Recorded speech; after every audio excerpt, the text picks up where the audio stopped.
Voilà, donc vous avez fait dans C5 l'opération que j'avais fait dans CC, et vous avez eu un petit problème, c'est que les légendes, elles ont bien le style de paragraphe qu'on avait déterminé dans le générateur de légende, donc le style légende, le style de paragraphe légende. Par contre, par-dessus, c'est mis le style de caractère.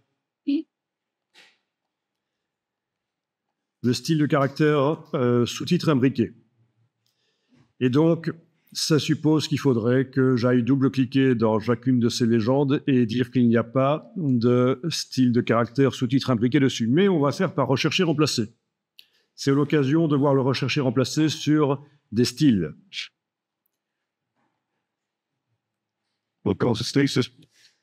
Ok, donc dans le rechercher-remplacer, je vais indiquer que je fais une recherche dans le document, pas dans ce qui est actuellement sélectionné là, mais vraiment dans tout le document. Je ne remplis pas du tout les champs de rechercher-remplacer ici. Par contre, je vais dire que je recherche le format. Donc, je clique ici sur ceci pour indiquer qu'est-ce que je recherche. On pourrait rechercher des choses assez précises et les remplacer par d'autres. Mais ici, c'est vraiment les formats qui m'intéressent. Je recherche le texte qui utilise le style de caractère sous-titre imbriqué et le style de paragraphe légende. Voilà ce que je recherche. Tout le texte qui a ces deux styles qui lui sont attribués. OK. Et je remplace par... Donc c'est remplacer le format. Je remplace par aucun style de caractère et style de caractère légende, de style de paragraphe légende. Donc aucun style de caractère et style de paragraphe légende.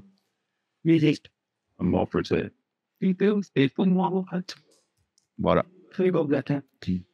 Donc je fais tout remplacer. Il m'en a trouvé 5. Voilà.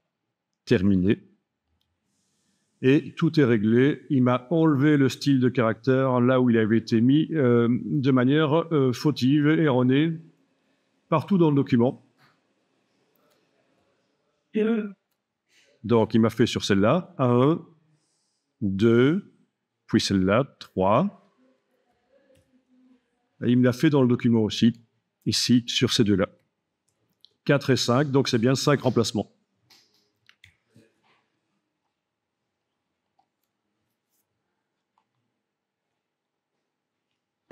No.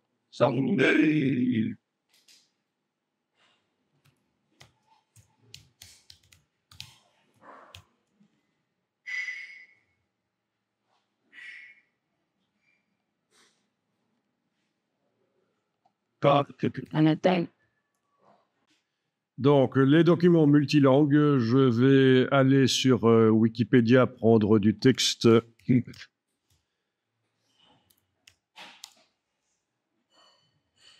Bon, je vais dans la version anglaise de Wikipédia. Je vais aller chercher rapidement l'article sur les animaux, par exemple. Et je vais aller chercher quelques paragraphes ici.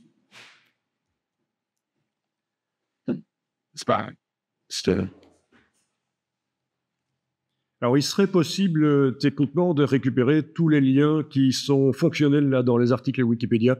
Il faudrait faire un copier-coller de ça vers un fichier texte, l'enregistrer en RTF et l'importer dans InDesign. Si ça vous intéresse, on pourra tester. Si ça vous intéresse de récupérer des liens dans InDesign pour faire un PDF interactif, par exemple. Hein, quand on exporte, on fait un PDF interactif.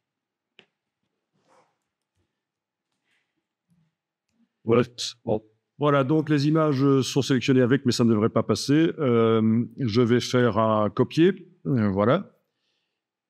Puis je vais aller dans InDesign.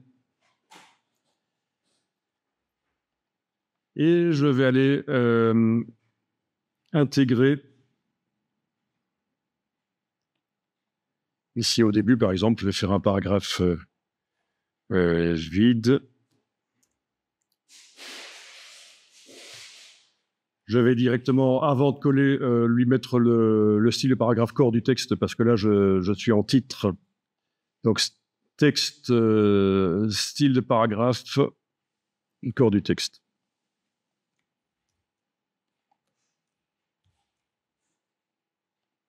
Et je colle.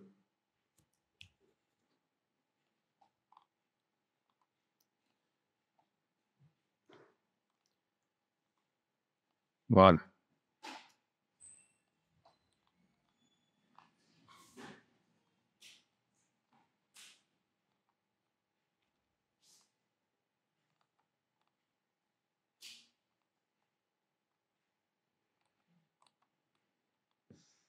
Bon, ben, ça tient tout juste sur ma première page, mais c'est vraiment un hasard. Ça aurait pu déborder sur la deuxième, ou ne pas totalement remplir la première page. Alors, on va faire un peu de nettoyage sur le texte. On a ici, ça dépend de quel navigateur web ça vient en fait, mais avec le navigateur web que j'ai utilisé, j'ai des doubles retours de paragraphes. Vous avez ça aussi? Des paragraphes vides en fait. Une balise de fin de paragraphe qui suit directement une balise de fin de paragraphe.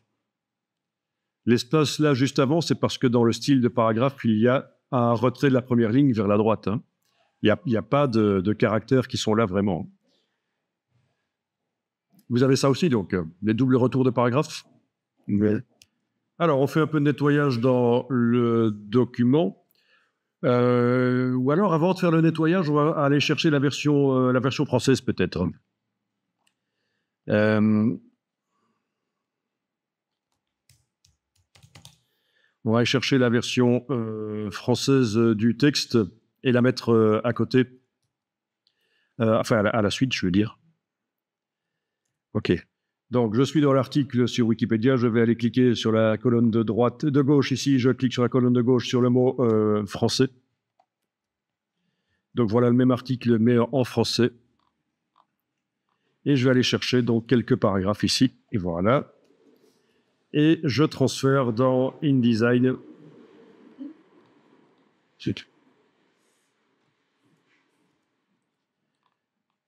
Je repère la fin de mon texte en anglais. Je mets le curseur à la fin. J'enfonce la touche entrée sur le clavier. J'ai fait un paragraphe vide. C'est bien le style de paragraphe corps du texte. Je colle.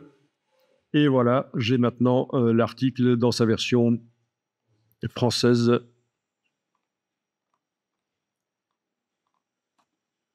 OK.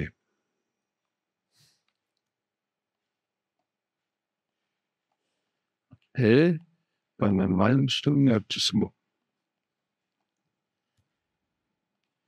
donc, le rechercher remplacer, édition rechercher remplacer. Nous avions précédemment ciblé une certaine configuration de format, un style de caractère et un style de paragraphe. Ici, je vais retirer ce ciblage. Donc, retirer le ciblage avec la corbeille, en fait. Voilà, tout simplement. Ici aussi. Donc, je recherche dans n'importe quel format, en fait. Je recherche quoi? Je recherche deux balises de fin de paragraphe qui se suivent. Donc, je vais aller chercher ici dans le champ rechercher. Je vais dans le gizmo ici chercher fin de paragraphe. À nouveau, fin de paragraphe. Donc, j'ai deux fois la balise fin de paragraphe qui se suit. C'est ce que je recherche dans le texte. Et je remplace par une balise de fin de paragraphe. Dans le document, donc.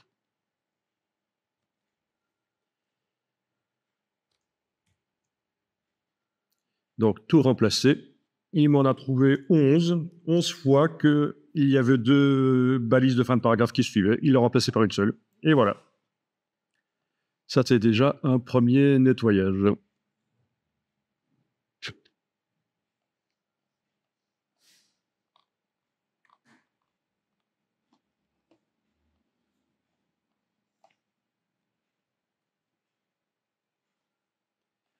Alors, comme nettoyage, ce qu'on peut faire aussi, c'est rechercher les doubles espaces. Alors, tout ça peut être, toutes ces requêtes avec le petit bouton ici peuvent être enregistrées. Comme ça, vous ne devrez pas retaper à chaque fois les balises si vous utilisez souvent ces requêtes-là.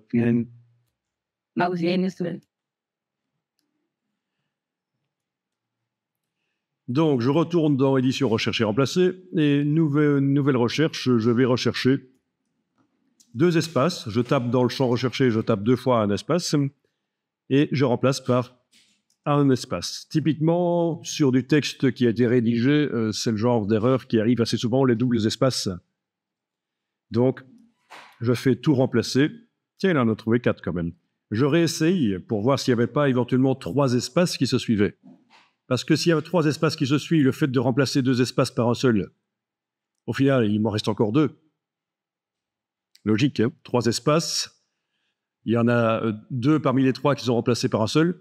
Il m'en reste quand même encore 2 à la fin, donc c'est pour ça qu'il vaut mieux essayer plusieurs fois. D'ailleurs, ce qu'on a fait juste avant, la recherche de double retour de paragraphe aussi, on aurait pu essayer plusieurs fois jusqu'à ce qu'on ait vraiment 0, ce qui nous retourne vraiment 0 modification effectuée.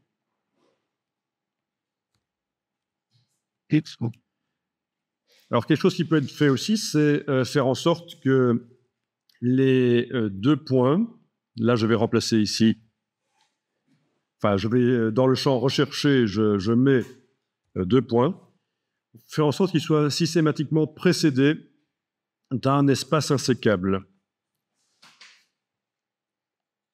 Là aussi, quand vous avez rédigé un document, c'est bien de faire en sorte que le signe 2 points soit remplacé automatiquement par 2 points, mais précédé d'un espace qui ne peut pas être coupé. Ça va nous éviter d'avoir les 2 points au début de ligne.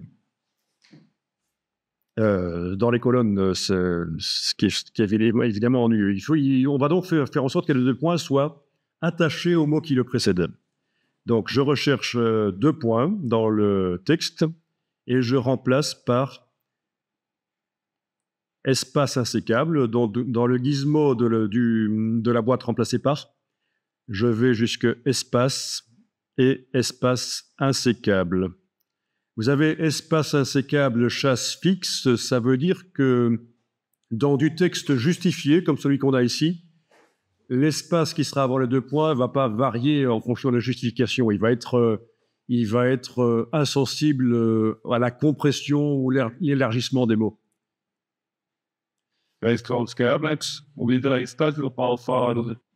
Alors oui, avec ce qu'on a ici, on pourrait se retrouver, s'il y a déjà un espace devant les 2 points, on pourrait se retrouver avec 2 espaces devant les 2 points. Mais on va régler le problème après, on va vérifier.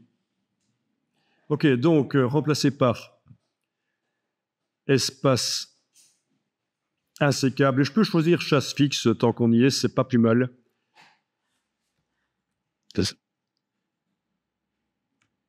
Et je vais remplacer par donc espace insécable 2 points.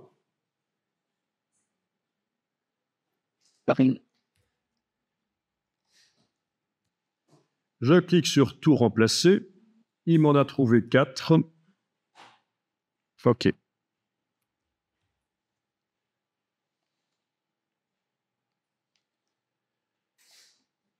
Alors, où sont-ils? Je vais cliquer sur rechercher.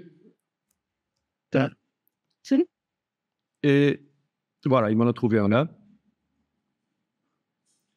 Et vous voyez qu'avant les 2 points, on a bien un espace insécable qui, dans les balises, est montré par le point qui indique un espace, et avec le chapeau qui indique qu'il est insécable chasse fixe. OK? Oui. Donc, techniquement, il serait même possible dans InDesign de taper directement 2 points avec un espace insécable. Par exemple, si je veux mettre les 2 points avec un espace insécable ici, je fais un clic droit, insérer un espace insécable. Ça, c'est l'espace insécable qui peut varier. Ce n'est pas le chasse fixe. J'annule. Clic droit, insérer un espace insécable chasse fixe. Ça, c'est celui qui ne peut pas varier au niveau de la largeur. Ce sera plus intéressant dans le cas d'un texte justifié. On va éviter que l'espace avant les 2 points soit compressé. OK, je mets les 2 points. Voilà.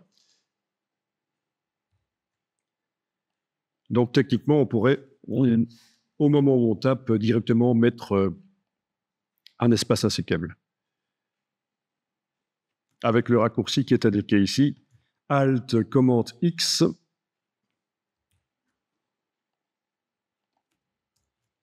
Alt, Command X. Voilà. 2 points. Ça, c'est l'espace insécable tout simple. Pour ce qui est de l'espace insécable avec chasse fixe, il n'y a pas de raccourci clavier si je dois souvent l'insérer manuellement dans le texte plutôt que par rechercher remplacer. Hein. Au moment où je tape, si je veux insérer les espaces insécables chasse fixe, il faudra que je crée un raccourci clavier comme on avait fait hier pour une fonction qui était fin de style imbriqué ici.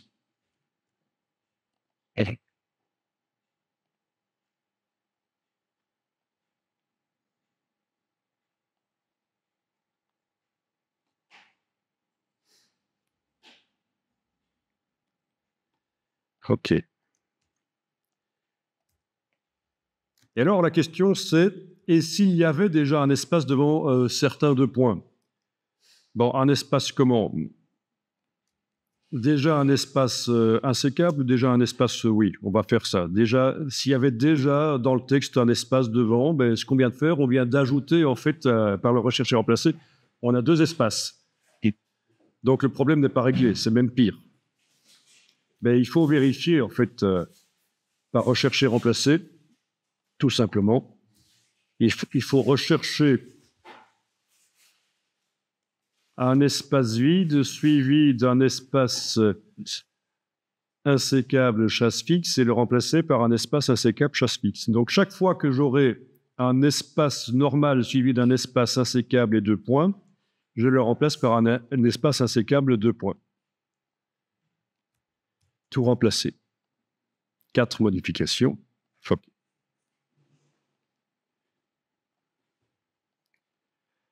Voilà. Bon, mais ça, c'est un peu de rigueur pour nettoyer. Et il y a plein de choses qui peuvent être faites au niveau du nettoyage du texte. Et ça peut aller assez loin, en fait. Typiquement, une fois que le document est fini, on peut même faire en sorte que les articles des mots ne se retrouvent jamais en fin de ligne. Si on veut vraiment pousser le bouchon assez loin au niveau de la lisibilité du texte, faire en sorte qu'il n'y ait jamais un article qui termine, par exemple, comme ici, voilà. Molécules et structures de l'organisme, eh bien, je peux faire en sorte, par recherche et remplacer, que systématiquement, après les articles, il y a un espace insécable, et donc il sera en début de ligne, l'article. En début de ligne, au milieu, mais en tout cas, il ne sera jamais à la fin.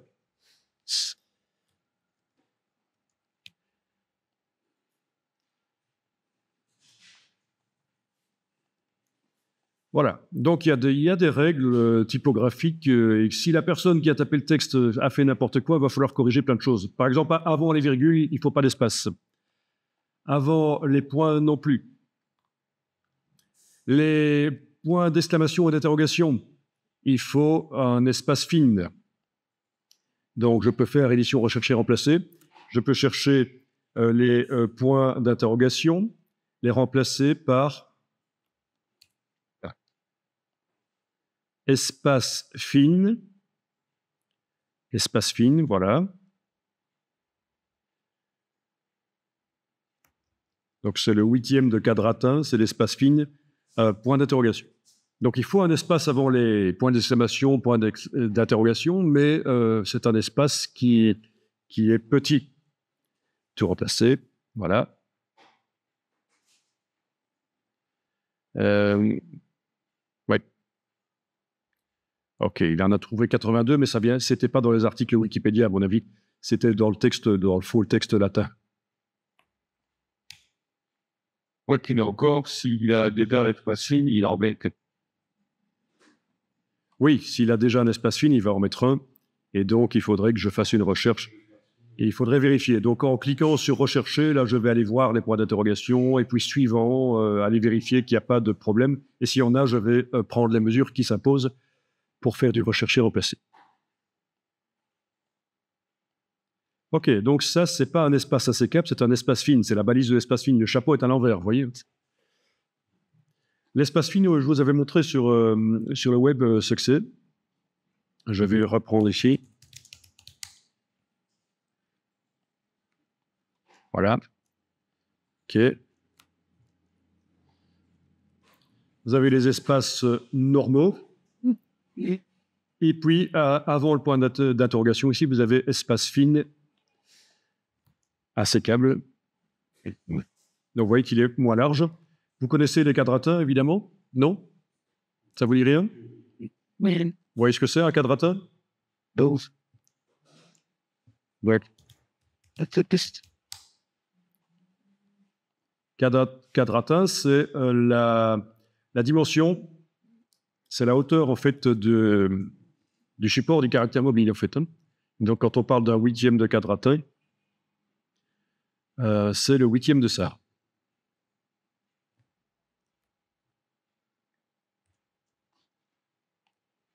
On appelle ça aussi un EM, parce que le M est la lettre la plus large. Et donc, voilà.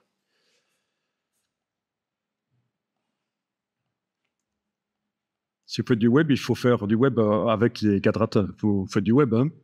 C'est beaucoup plus facile pour modifier les dimensions des caractères sur une page web si on travaille en quadratin plutôt qu'en pixels. Oui. La mesure EM. OK, je vais enregistrer ceci.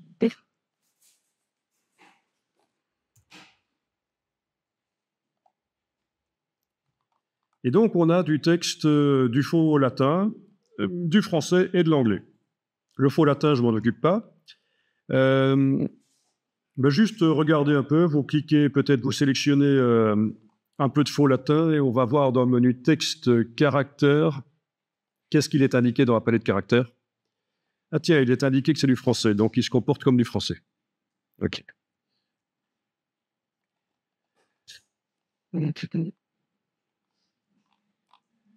Alors,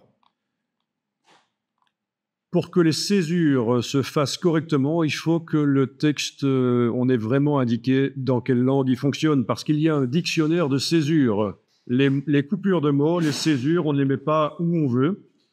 Il y a un dictionnaire de césures.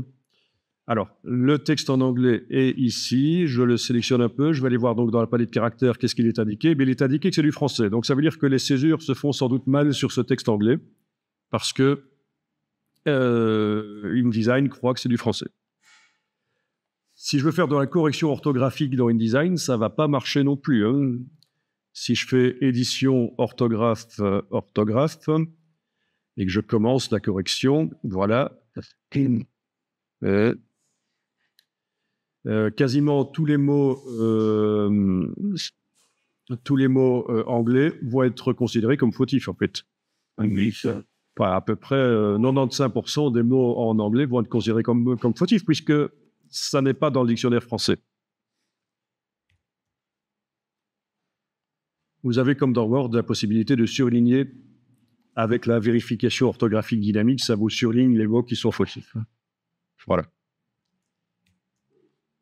Édition, orthographe, je désactive parce que c'est quand même particulier, là. Bon, ben voilà, il faut donc que je sélectionne les paragraphes en anglais, je les sélectionne, c'est jusque-là. Après, c'est du français. Et dans le bas de la palette de caractères, je vais indiquer que c'est de l'anglais. Et là, au niveau de la césure et de la correction orthographique, je n'aurai pas de problème.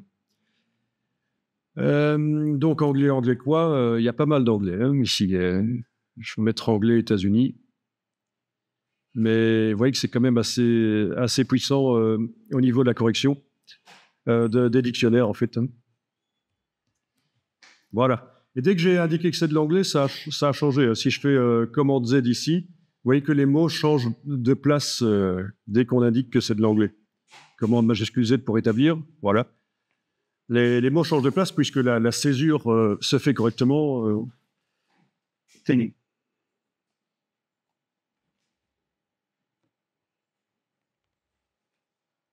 Sauf pour le anglais. Non, le latin, de toute façon, c'est du faux latin. Le lorem ipsum qu'on met, c'est pas du vrai latin. Déjà, lorem ipsum, c'est extrait d'un poème qui, au départ, commençait par dolorem ipsum. Enfin, donc voilà. Déjà, dès le premier mot, c'est faux. Ok. Ah ben, tant qu'on y est, on va faire quelque chose qui va améliorer l'aspect du texte. On en avait déjà parlé, métrique. À la place de métrique, si on met optique, les choses devraient avoir un meilleur aspect. Voilà. Donc, ça veut dire que les espaces entre les lettres sont calculés de manière à ce que ça fasse un gris typographique meilleur. De manière à ce qu'il y ait moins de trous. Donc voilà, pour ces paragraphes en anglais, j'ai indiqué que c'est de l'anglais États-Unis et j'ai indiqué que je voulais une approche optique par la même occasion. C'est mieux.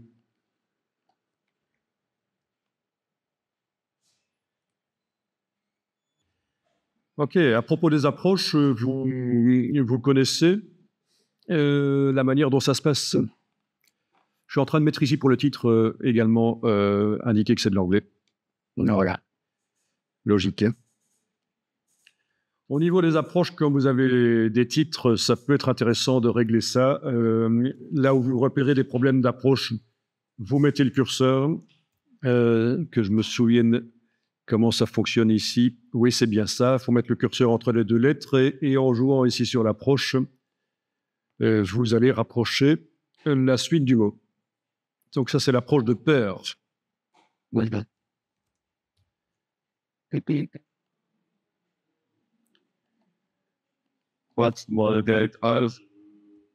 L'interlettrage qui se trouve ici, c'est ça ce qu'on appelle l'approche de groupe, c'est global en fait. Hein. C'est global. Donc, logiquement, on règle d'abord l'approche de groupe, si besoin s'en fait sentir.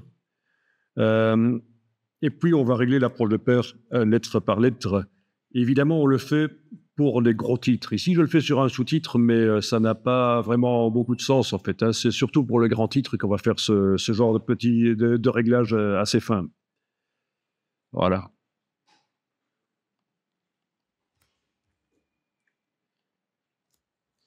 Ça fait partie du boulot du graphiste, vraiment, de faire en sorte que dans les titres, les approches soient correctes. Vous connaissez le jeu qui permet de s'entraîner pour ça, si jamais on n'a pas l'œil? Bon, ben, je vous montre, ça peut être très intéressant. C'est un jeu sérieux, et il y en a d'autres d'ailleurs. Alors, je vais taper Kerning Game. Kerning, ça veut dire approche de pair, en fait.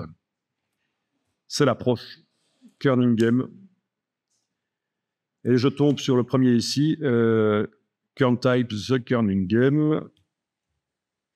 Voilà. Et donc, on vous dit que, à l'aide des flèches sur le clavier, il faut bouger les lettres. Ça, c'est juste la première pour vous montrer comment ça marche.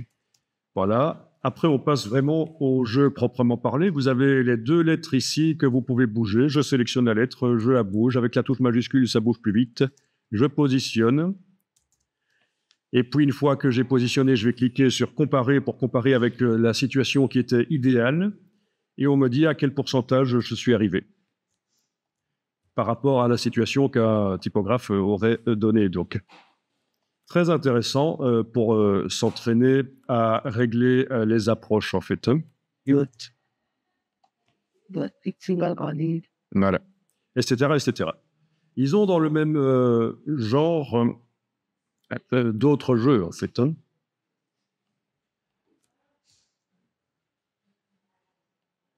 Si à la place de type, je tape shape, je trouve ici un jeu qui consiste à bouger des courbes de Bézier de manière à recréer les courbes. Donc, c'est pour le dessin de caractères, en fait. pour le dessin de caractère, quelle est la position idéale. Voilà, on clique sur comparer et il nous dit à quel point on était bon. Next, etc. Intéressant ça, hein? Parce que c'est vrai qu'il faut le sentir, comment positionner les courbes pour que ça soit correct. Voilà, ça demande de la concentration. Il y a un jeu encore plus récent qu'ils ont sorti qui s'appelle Bézier Game.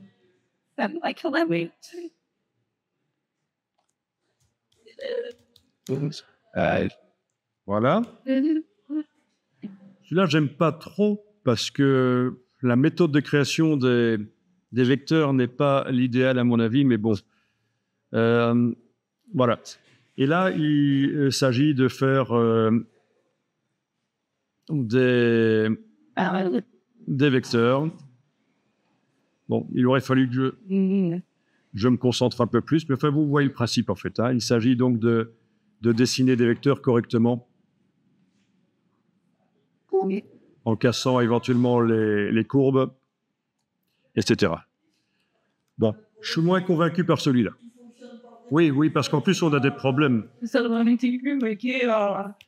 Ben, c'est vrai que suivant qu'on travaille dans Illustrator, Inkscape ou CorelDRAW, la méthode de création de vecteurs ne sera pas toujours la même. Donc, à quoi est-ce que ça correspond vraiment comme méthode de création de vecteurs? Mais pourquoi pas? Alors voilà, donc ça, c'est des choses intéressantes. Surtout quand on a des étudiants, ça peut être ludique d'avoir ça. Vous pouvez leur demander de prendre des copies d'écran de leurs résultats pour voir comment ils évoluent. Bien. Alors maintenant, j'avais sélectionné le texte en français. Donc ça commence là. Je vais vers le bas, le sélectionner.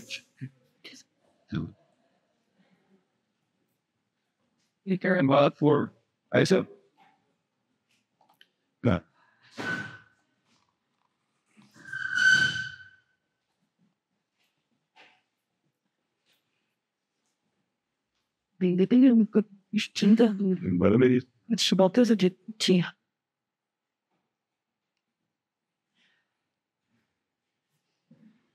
Voilà, bon, c'était jusque-là.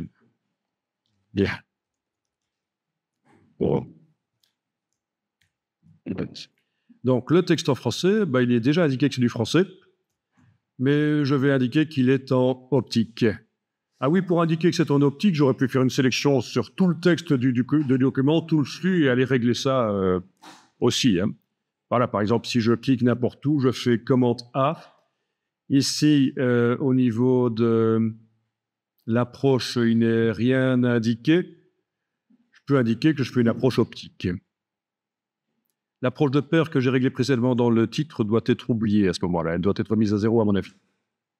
Mais en tout cas, voilà, sur tout le document, je peux indiquer que je fais une approche optique.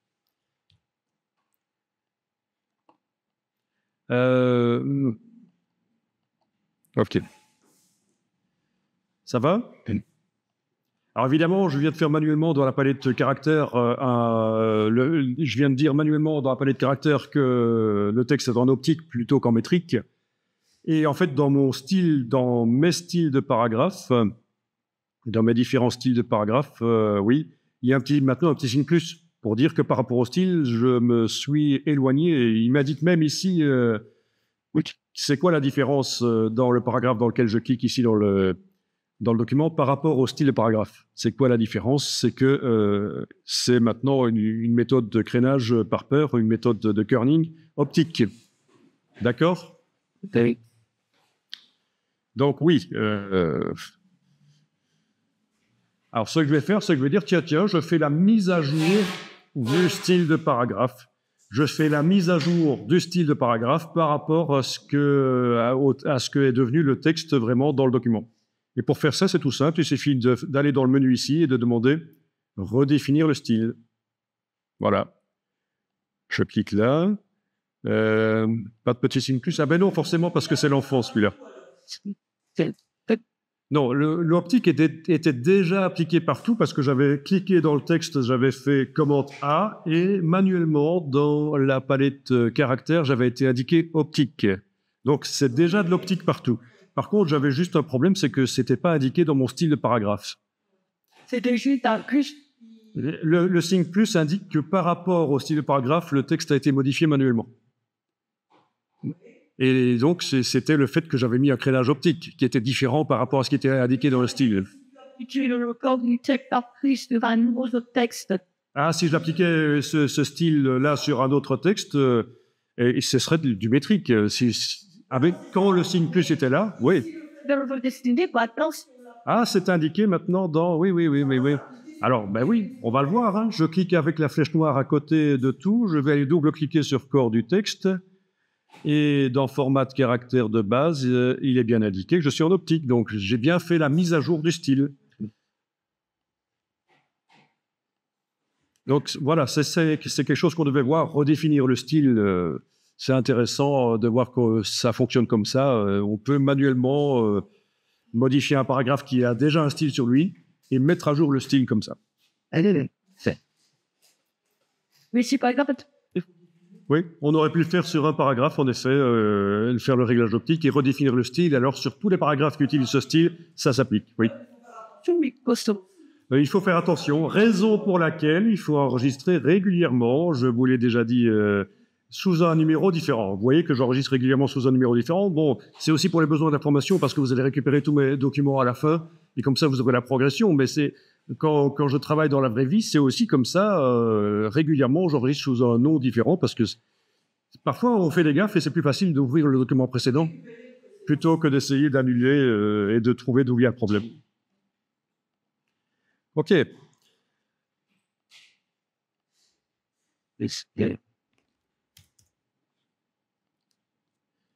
Alors, en fait, le style, il indique que c'est en quelle langue le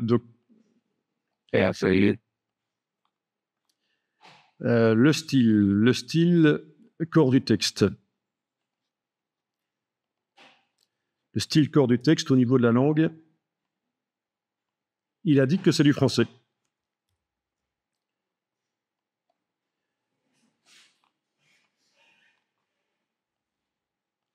Alors, si je vais dans mon texte en anglais ici, j'ai le petit signe plus, et là, c'est parce que j'ai indiqué manuellement que ces paragraphes sont en anglais, et dans le style, il est indiqué que le texte est en français. Ah oui. Donc là, on n'a pas intérêt à le définir. Ah là, on n'a pas intérêt à redéfinir, sinon tout le texte français va devenir en anglais, la césure sera mauvaise, l'orthographe sera mauvaise. Et donc, comment est-ce qu'on va faire quand on a un document en plusieurs langues? Eh bien, on va faire une variante, en fait. Hein. On va faire deux styles. Il y aura un style corps du texte pour le français et un style corps du texte pour l'anglais.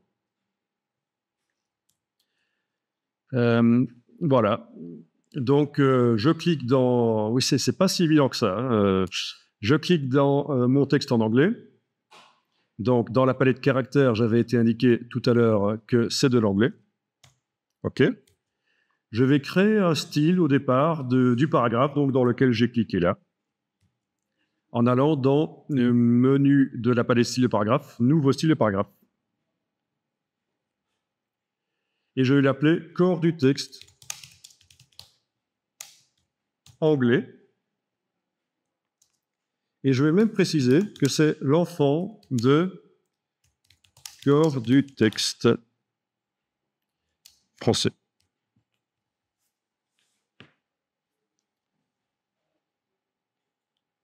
Et je dois indiquer ici qu'il est créé d'après, hein, donc c'est le parent, d'après corps du texte.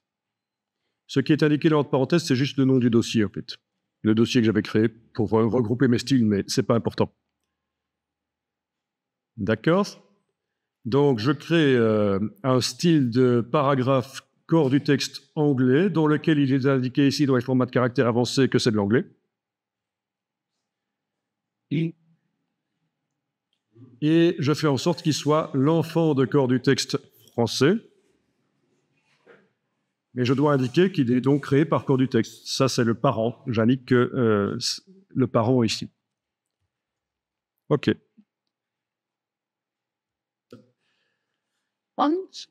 OK, je clique à côté de tout, rien n'est sélectionné. Je vais aller double-cliquer sur corps du texte et je vais le renommer corps du texte FR. Voilà. Et je vais même indiquer que c'est parent. Voilà. C'est le parent. Corps du texte FR. Évidemment, ici, je n'indique rien. Il n'est pas l'enfant d'un autre style, lui. Hein. Corps du texte FR, c'est le parent, mais il n'est pas l'enfant d'un autre style. Pouce. OK? Ça veut dire que si je modifie l'aspect du texte par le corps du texte FR ici, si je change la police, la dimension, etc., la couleur, ça va se répercuter sur corps du texte anglais. Mais dans le corps du texte anglais, la seule différence par rapport à corps du texte français, c'est qu'il est indiqué que c'est en anglais. Et ça ne pourra pas être modifié par le corps du texte français. L'enfant est indépendant par rapport à ces différences par rapport aux parents. OK. Alors, tous les paragraphes anglais, je les sélectionne et je vais leur appliquer. Voilà, je les sélectionne. Il n'y a pas besoin de sélectionner tous les mots du dernier paragraphe, hein, tant qu'il y en a certains qui sont sélectionnés. Et j'indique qu'ils ont le style corps du texte anglais. Voilà. Et les paragraphes là sont corps du texte français. Alors, au niveau de la correction orthographique, qu'est-ce que ça dit? Orthographe, vérification orthographique dynamique, voilà. Il y a des mots qui sont soulignés, mais c'est des mots qui ne sont pas en anglais. Mais la plupart des mots des paragraphes ne sont pas soulignés. Ça veut dire qu'au niveau des langues, ça marche bien. Je clique à côté de tout. S'il me prend l'envie d'aller dans corps du texte français, changer notamment la couleur des caractères, je vais les mettre en rouge juste pour voir. Voilà. Donc, les paragraphes qui utilisent ce style corps du texte français sont passés en rouge, mais aussi les paragraphes qui utilisent corps du texte anglais, puisque c'est l'enfant de corps du texte français. Il y a une dépendance. Voilà. Bon, j'annule ça quand même.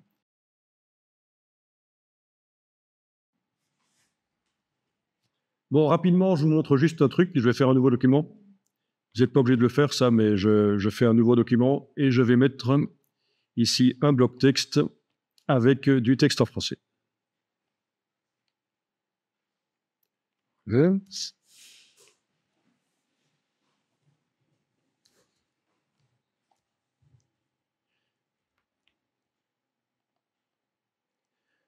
Et voilà, du texte en français.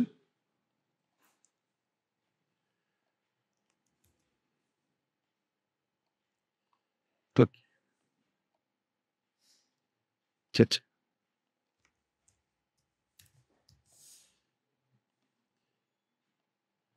Je vais chercher rapidement une image. Ou plusieurs.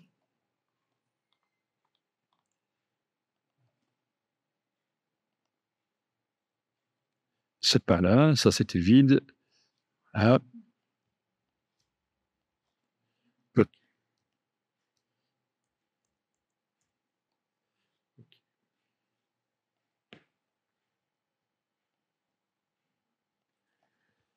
Bien. Donc, ce qu'on a fait juste avant, c'est un document où, dans le même document imprimé, on a plusieurs langues. Maintenant, vous pouvez faire un document où il y aura une impression en français, une impression en anglais. D'accord? Et donc là, ça va être différent comme approche. Je vais utiliser la palette des calques. Je vais renommer ce calque ici et je vais en créer un nouveau, même. Voilà. 2 nouveaux calques. Il va y avoir un calque qui va être le calque français et un calque qui va être le calque anglais.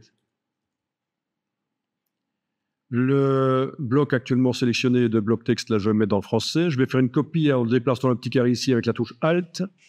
J'ai donc le même bloc qui s'est copié dans le calque anglais. Et là, je vais mettre de l'anglais.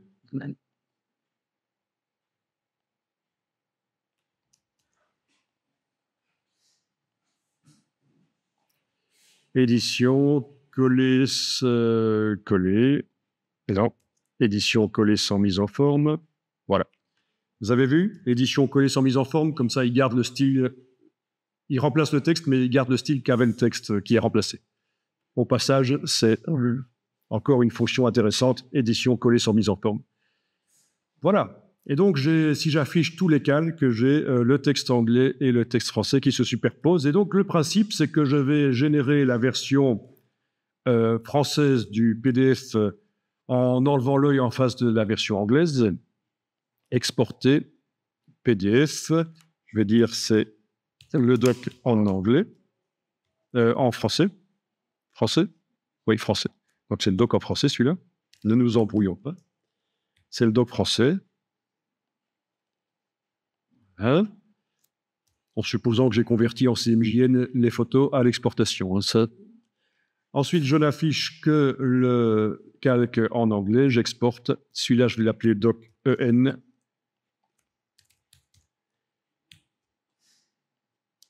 Voilà. Et j'ai mes deux PDF donc, qui sont sur le disque dur avec les deux langues différentes. D'accord? OK. Là où ça devient intéressant, c'est qu'il faut discuter avec l'imprimeur. Le texte que j'utilise, le texte, il faut le mettre uniquement en noir. Vous ne mettez pas de titre dans une autre couleur que noir. Sinon, ça va poser un problème. Si dans votre mise en page, vous aviez indiqué ici un titre,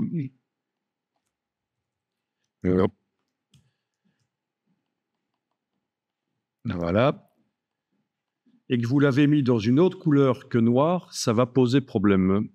Je vous explique pourquoi. Vous avez compris pourquoi? Vous connaissez peut-être le système. Ici, je suis dans la version française. Voilà, je vais le descendre ici. Hein?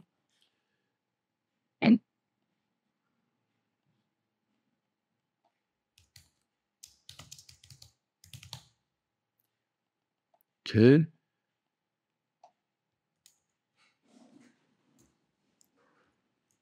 On a.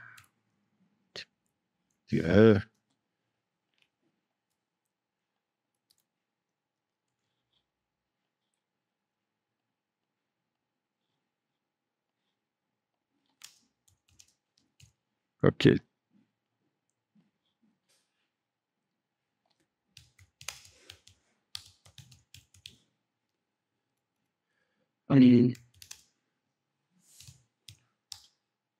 Alors, voilà ce qui se passe.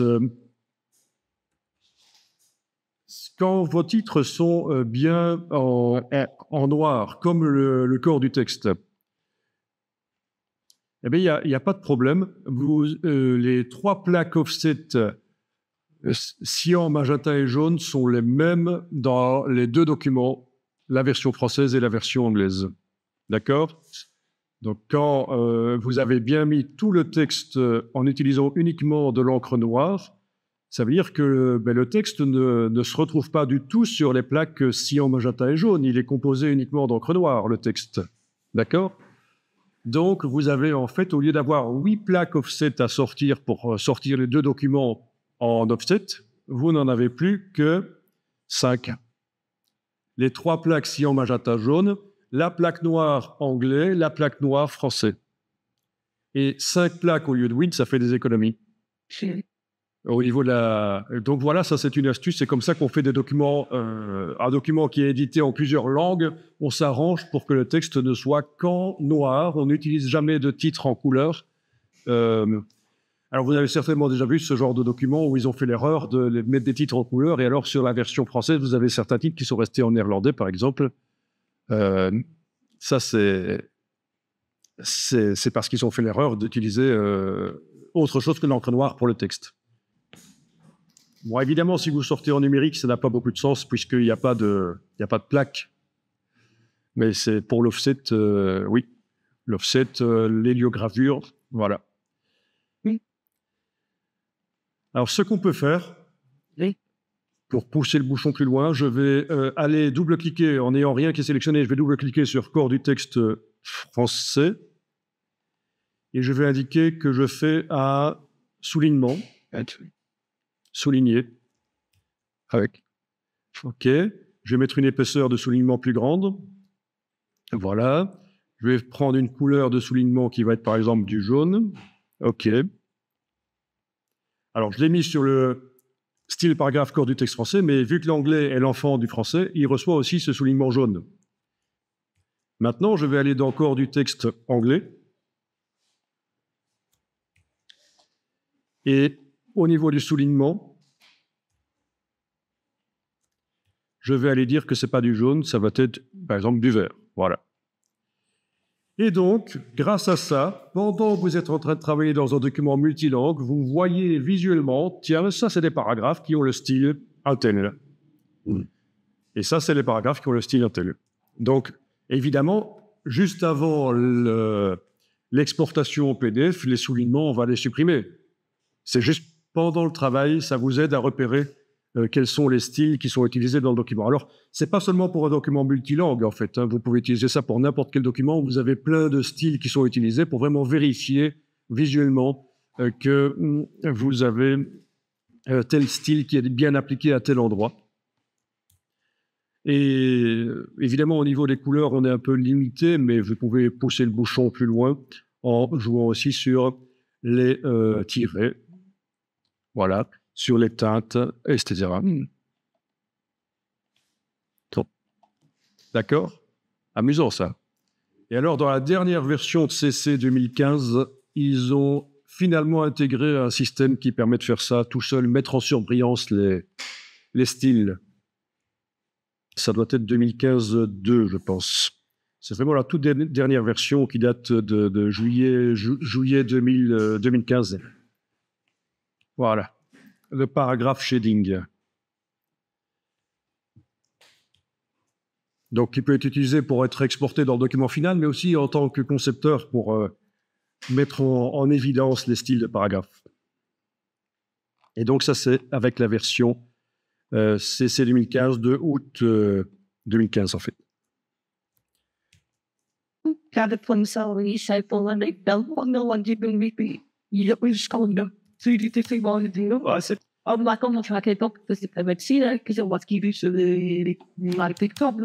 Alors ici, donc une fois que vous avez, si vous utilisez ce système pour mettre en évidence les styles de paragraphes, hein, vous avez votre propre code couleur, hein, vous savez à quoi correspond quoi. À un certain moment, il va falloir remplacer tout ça, donc supprimer toutes ces colorations hein, pour faire l'export en PDF. Donc rechercher, remplacer dans le document, et je vais rechercher le format option de soulignement. Voilà. On va tester ça. Cette option de soulignement doit être décochée. OK. Et il ne va pas vouloir me le faire. Alors, comment ça marchait encore ce truc pour supprimer d'un coup? Oui, option de soulignement. Épaisseur 0.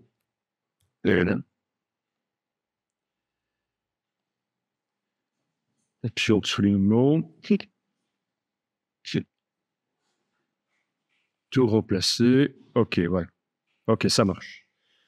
Donc, dans le champ recherché, j'ai indiqué, sans jouer sur les styles ici, hein, j'ai juste indiqué une spécificité des paragraphes.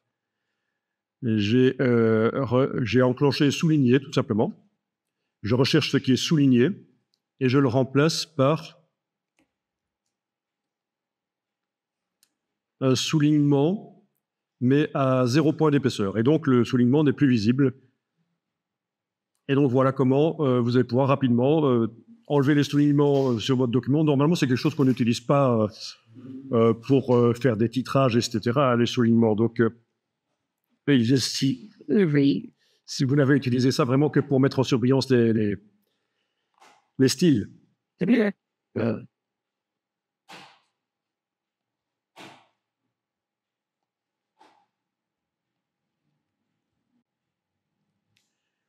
Donc là, je viens d'aller donc dans le gabarit A et j'ai réduit par 2 la largeur des blocs. Le bloc de gauche a été réduit par la gauche. Le bloc de droite a été réduit par la droite. Au niveau du nombre de colonnes, elles sont devenues tellement fine que ça ne va pas le faire, en fait. Au niveau du texte, ça va être un peu cata. Si je vais voir dans le document, et il n'y a même plus rien qui est visible parce que c'est en excès. Alors, voyons un peu, je vais activer les deux blocs et dire qu'il y a 2 colonnes plutôt que 4, en fait. J'active les 2 blocs, clic, majuscule, clic, je vais dans les options de bloc texte, commande B, ou menu objet, option de bloc texte, et j'indique qu'il y a 2 colonnes au lieu de 4. À partir de là, dans le document, ça marche. Nous avons le texte qui est correct.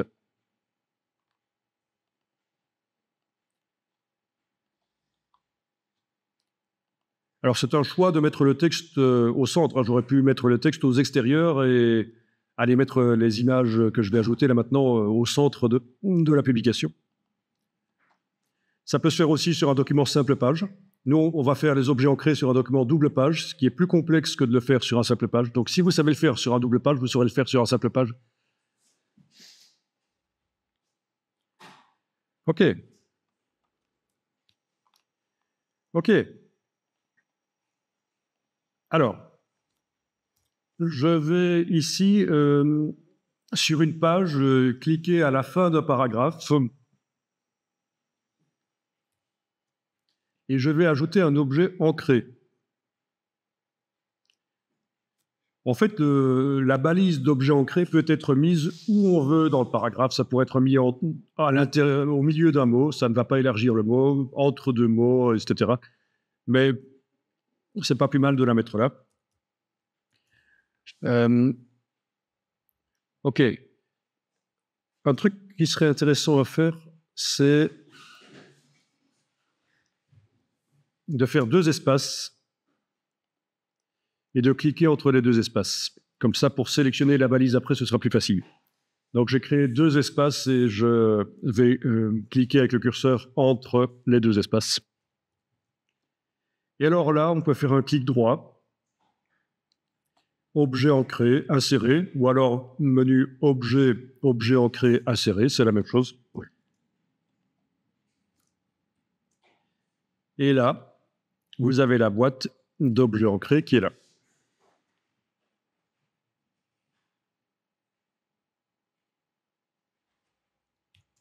On peut cliquer sur OK,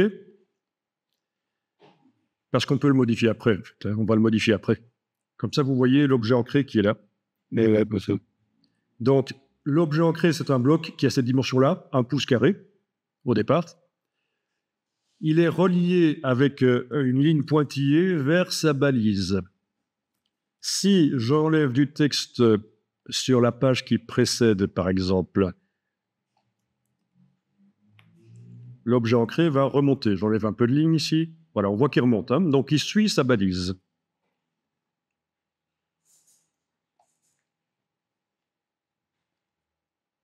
À un certain moment, il va passer à la page précédente. Voilà, il est passé à la page précédente, tellement j'ai retiré du texte.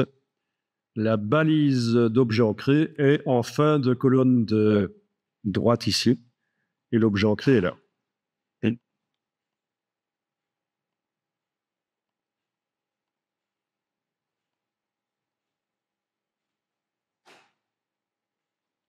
OK.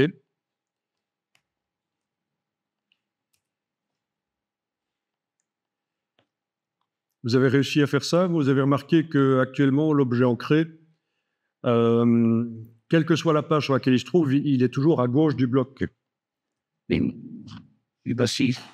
Que ça là. Étape. Donc, pour mettre l'objet ancré, je répète, on a à la fin d'un paragraphe, on a mis 2 espaces. Entre les 2 espaces, on a cliqué, puis clic droit, objet ancré, inséré. J'ai cliqué directement sur OK parce que je me suis dit qu'on allait paramétrer ça après et que dans un premier temps, je voulais vous montrer l'objet ancré. Donc cet objet ancré pourrait contenir du texte, une image. Et le principe, c'est qu'il va toujours suivre, être en face de la balise. Si j'ajoute du texte dans la page précédente, il va descendre. Si j'enlève du texte, il va remonter. Et parfois, la balise de l'objet ancré passe donc à la page précédente. Et l'objet ancré change de page. Et vous remarquez que il est toujours à gauche du bloc. Dans le cas d'un document double page, c'est poireux. Je voudrais que quand il est sur une page de droite, l'objet ancré soit à droite du bloc, parce que j'ai fait un espace là pour qui est vraiment de la place pour mettre un ou plusieurs objets ancrés. Et quand il est sur une page de gauche, il soit à gauche. Eh bien ça, c'est prévu que ce soit automatique dans InDesign.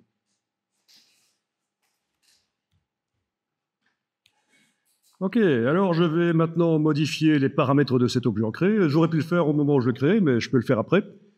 Comment est-ce qu'on fait? Eh bien, il faut d'abord indiquer que je modifie l'objet ancré. Alors, voyons un peu si je le sélectionne avec la flèche noire. Est-ce que ça marche? Objet ancré, option. Oui, ça marche. Donc ça, c'est une solution. L'autre solution, ça aurait été, avec l'outil texte, de sélectionner la balise. Voilà, la balise. On devra le faire tout à l'heure, d'ailleurs, quand on va multiplier les objets ancrés. Vous voyez, avec l'outil texte, la balise, je fais un clic et glisser sur elle. À un certain moment, le curseur est là, super fin, mais il ne clignote plus. Le fait qu'il ne clignote plus, ça veut dire que la balise est sélectionnée. Et donc là, vous faites ça comme ça, ou vous sélectionnez l'objet ancré avec la flèche noire, en sélectionnant par son côté, puisqu'il n'a pas de couleur de fond. Avec la flèche noire, il faudra vraiment aller chercher sur le côté.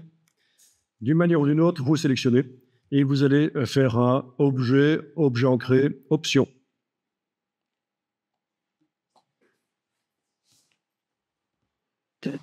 Alors, dans les options, vu qu'on a un document double page, on va cocher l'option relative au dos. Et donc, vous avez deux pages qui apparaissent.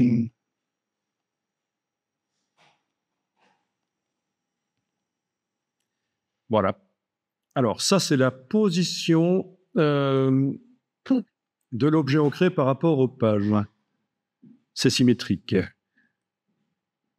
Voilà, le point de référence de l'objet ancré, oui, ça va être quand l'objet sera sur une page de gauche, c'est sa partie droite c'est à partir de là qu'on mesure. Quand l'objet sera sur une page de droite, c'est la partie gauche de l'objet, c'est à partir de là qu'on mesure. Qu'on mesure quoi? Qu'on mesure la distance par rapport au bloc texte. D'accord? C'est juste un choix ici, hein. On peut procéder différemment, mais moi je vais décider que la distance que je vais indiquer en X ici par rapport au bloc texte, la distance de l'objet ancré qui actuellement est à 0 mm, c'est pour ça qu'il colle sur le bloc texte, elle sera calculée par rapport au bord gauche de l'objet quand il est sur une page de droite et au bord droit de l'objet quand il est sur une page de gauche. Ensuite, le point de référence, ça on va faire en sorte que ce soit la gauche du bloc texte quand c'est sur une page de gauche et la droite du bloc texte quand c'est sur une page de droite. Voilà. On va indiquer la distance en X. Alors oui, je vais cliquer sur OK parce que ce serait quand même bien d'avoir une vue d'ensemble de ce qui se passe là. Voilà. Vous voyez, la distance actuellement est à 0 mm. Objet ancré, option. J'augmente la distance en X. Voilà, 20 mm. L'objet est à 2 cm du bord du bloc. On peut cliquer sur OK, on va faire le test pour voir s'il passe de l'autre côté quand il arrive sur une page de gauche.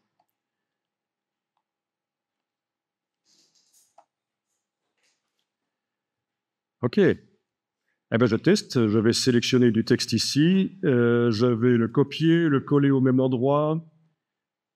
Voilà. L'objet ancré commence à descendre sur ma page de droite. À un certain moment, il va passer sur la page suivante de gauche. Voilà. Je scrolle pour aller voir ça. Eh bien, ça marche, hein. Il est à 2 cm du bloc sur la page de gauche. Parfait.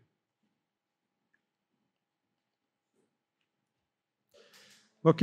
Alors, dans les options de cet objet ancré, je n'ai pas coché l'option « Empêcher le positionnement manuel ». On ne va pas la cocher. C'est ce qui va nous permettre de le positionner maintenant manuellement. Je vais pouvoir agrandir l'objet, voire même le mettre plus haut que sa balise. Voilà. En supposant que je vais mettre en face de ce paragraphe à une image qui concerne le paragraphe, je peux décider que il est positionné à une certaine distance en X, mais aussi en Y. Et donc là, je positionne manuellement. Donc là, il n'est plus à 2 cm du bloc, il est peut-être à 1,80. Donc, à combien d'ailleurs? Objet ancré, option. Oui, il est à 17,6 mm du bord du bloc et il est remonté de 35 mm en vertical. Bon. Alors, je vais mettre une image dans ce bloc. Fichier importé. Donc, le bloc est bien sélectionné. Je vais aller chercher une image à mettre dedans. Voilà.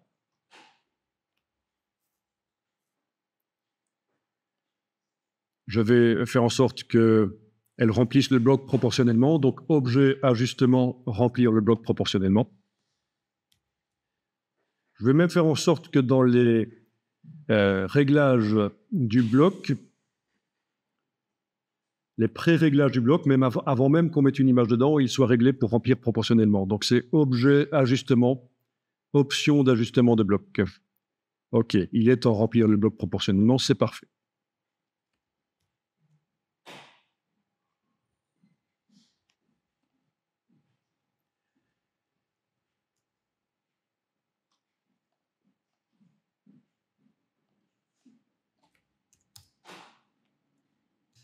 OK, à partir de là, je vais multiplier les objets ancrés dans le document.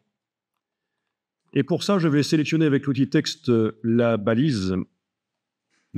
Donc, je sélectionne la balise par un clic et glisser avec l'outil texte. Le curseur ne clignote plus, elle est sélectionnée. Je fais un copier, commande C. Et je vais aller la coller ailleurs, dans d'autres paragraphes. Donc, à la fin du paragraphe, je fais commande V, et voilà.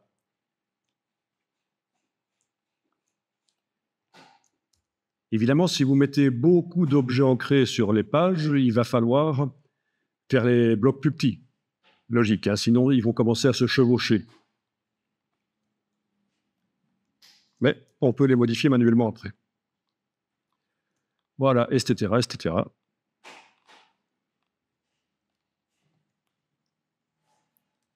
Voilà, il me reste simplement à remplacer les images, peut-être par cliquer, par glisser-déposer en fait. Je vais aller chercher. Puisque je suis sur un Mac, là, je vais aller chercher le dossier des fleurs, le dossier des images là est déplacé. Ah oui, je ferais peut-être bien de mettre les PSD tous dans le même dossier en fait.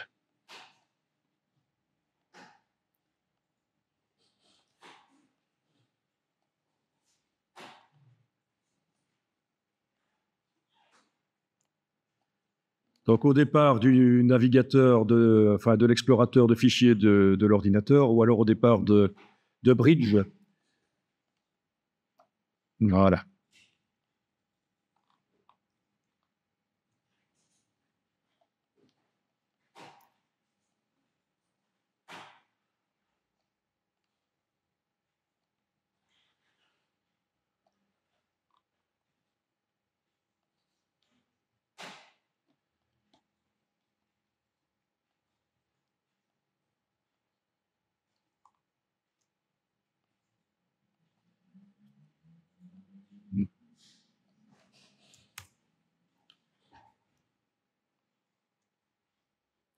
Voilà, et ça, c'est une bonne manière de faire des catalogues,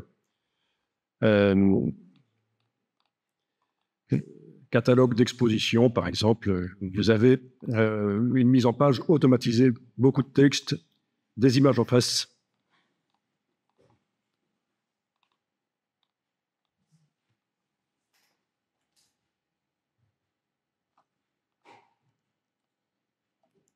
Après, vous pouvez changer les dimensions, en effet. Pas de problème. Avec la flèche noire, vous pouvez changer les dimensions.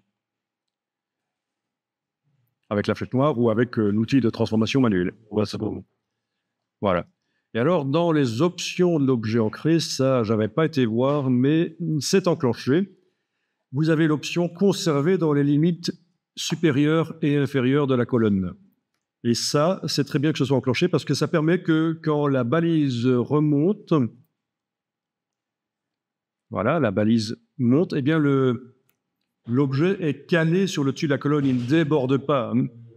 Voilà. Même si la balise est au tout début, là, voilà. Malgré qu'on lui a dit de monter de 4,5 cm, 45 mm, il ne le fait pas parce qu'il est limité par la hauteur de la colonne. Ce serait la même chose si on le faisait plus bas.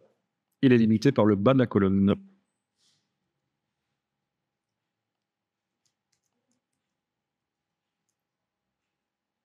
Oui, mais là, de toute façon, vu qu'on lui a demandé de monter, ça ne marche pas.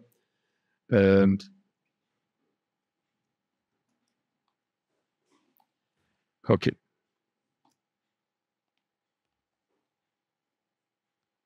Bon, bien sûr, vous pourriez avoir des légendes, et dans le texte, vous aurez la référence qui indique qu'on parle de cette image-là. Si vous voulez pousser le bouchon plus loin, vous pourriez même mettre au point votre premier catalogue en utilisant des images qui portent des numéros plutôt que de porter des noms. Ça veut dire que votre catalogue suivant, vous pourriez peut-être le faire encore plus vite si les nouvelles images, elles sont également numérotées. On remplace les anciens fichiers numérotés par les nouveaux fichiers numérotés et dans InDesign, on a toutes des nouvelles images à la place des anciennes.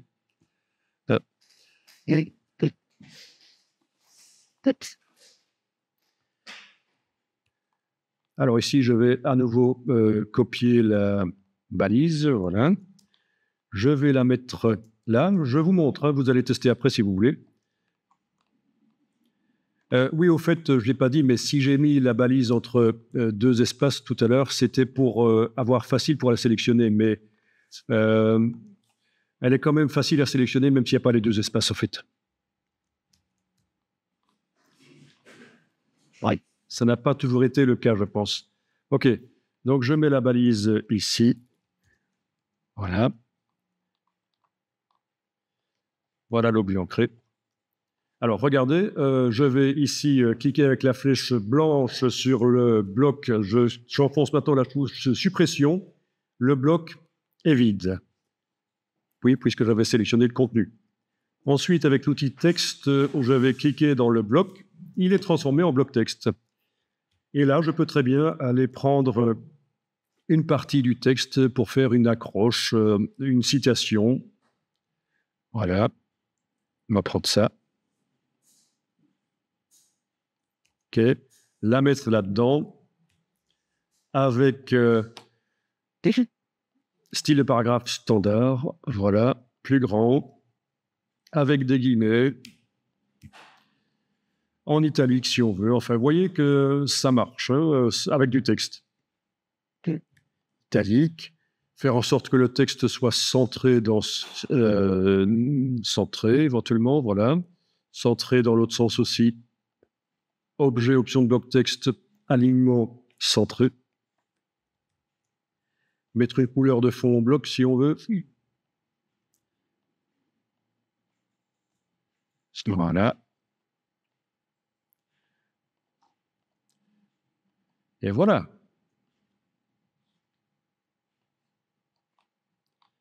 Donc, juste pour montrer que ça marche aussi avec du texte.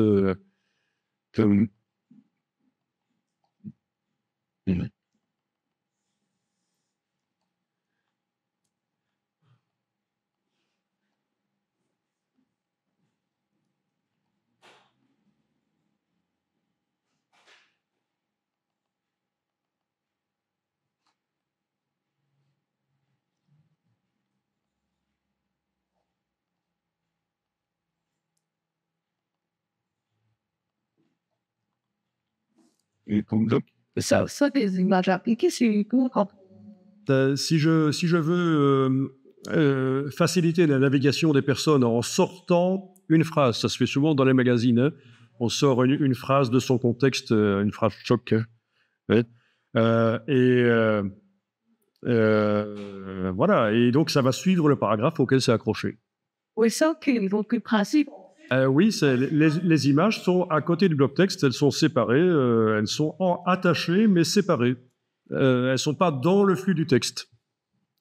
Dans ce qu'on a fait dans l'autre document, enfin je dirais, c'était des images ancrées, oui. Des images, voilà. Dans l'autre, c'était un. Non, non, non.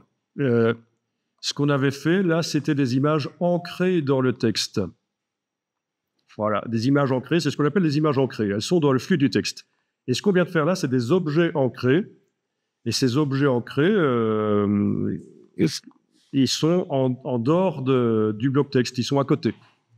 OK? Bon, ceci dit, les images ancrées, on peut aussi faire des blocs texte ancrés. Hein. Par exemple, si je prends ça, une copie de ce bloc, je peux aller le mettre dans le flux du texte aussi, ça marche, hein, bien sûr.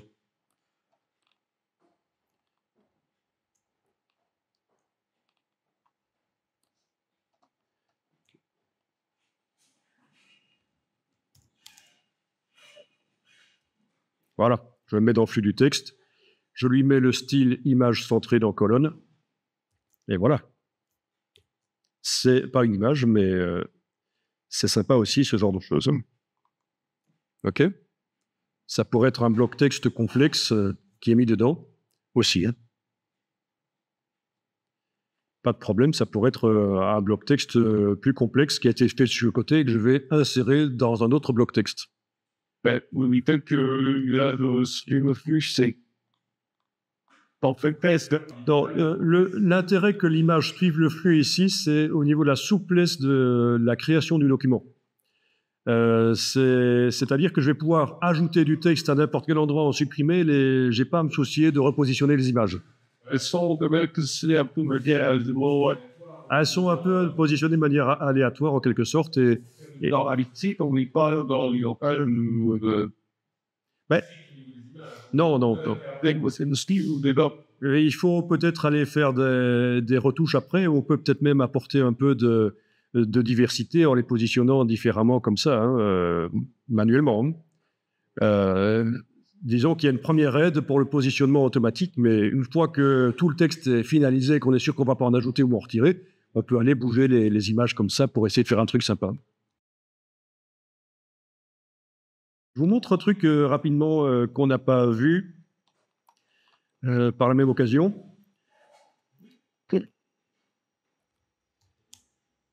Dans le même ordre d'idées. OK. Ici, j'ai un paragraphe, je vais le faire plus petit que les autres, au niveau de la dimension du texte, au niveau de l'interlignage, on va mettre en automatique et on va dire qu'il n'est pas aligné sur la grille.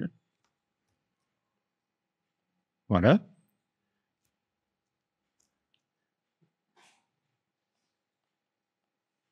Ah tiens, la dernière ligne pose un problème. Pourquoi? Vous avez vu ça? Ça, c'est typique de InDesign. Quand vous avez un problème d'interlignage de la dernière ligne, c'est tout simplement parce que la balise n'a pas pris les paramètres de dimension et d'interlignage, en fait.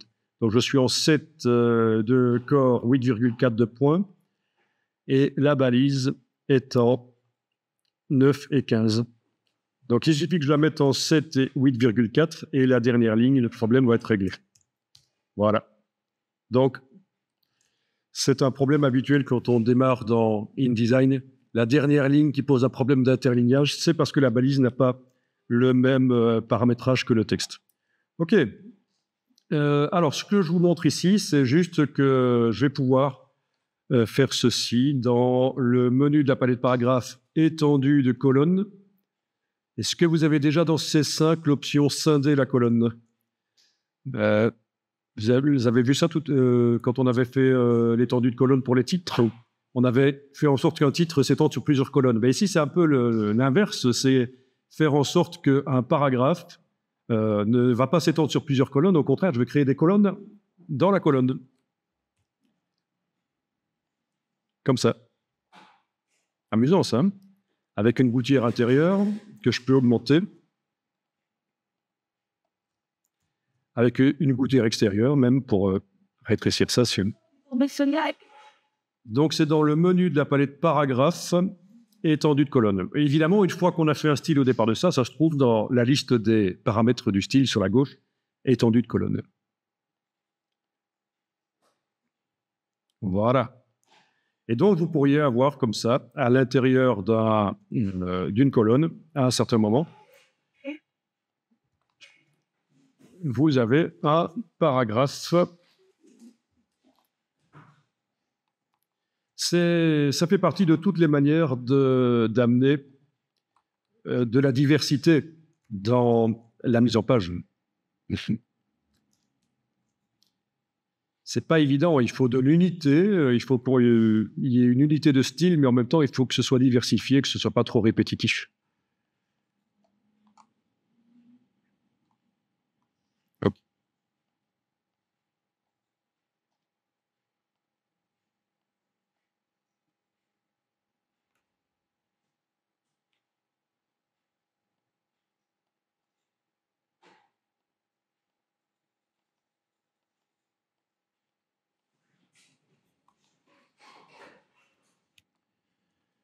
Je ferai ça pour moins de texte quand même.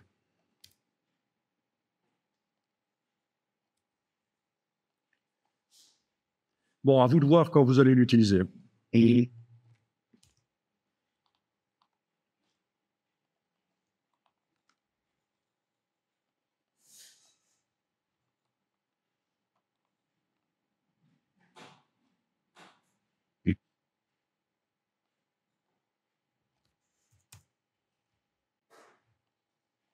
alors, les lettrines, je vais m'intéresser à un des paragraphes, vous choisissez n'importe lequel. Je clique dedans et je vais supprimer ce retrait de la première ligne. Voilà. Donc, dans la palette paragraphe, à cet endroit-là, retrait de la première ligne n'y est plus.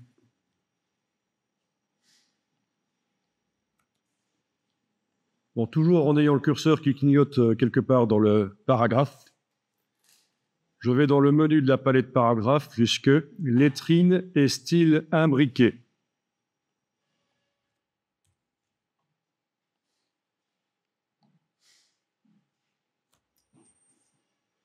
Et alors là, vous pouvez décider de faire une lettrine qui va s'étendre sur un certain nombre de lignes.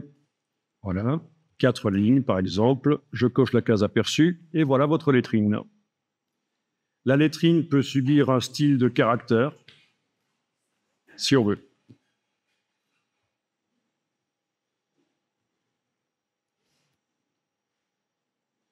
Bon, ben le style de caractère, on peut le faire ici, en allant dans le menu « Nouveau style de caractère ».